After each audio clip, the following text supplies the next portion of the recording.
This young, green-backed heron's favorite food is fresh fish. But on this lake in Japan, catching them isn't easy. To catch a meal here, he needs a more measured approach. Even the slightest movement gives him away. And staying still isn't working either.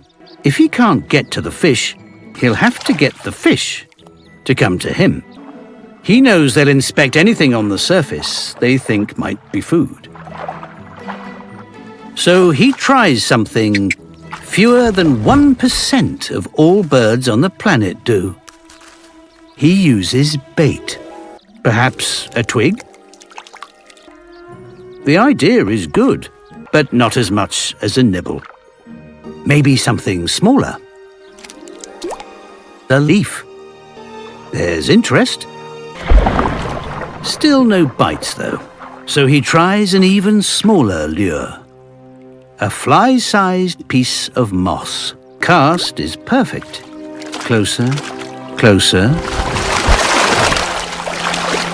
Bullseye.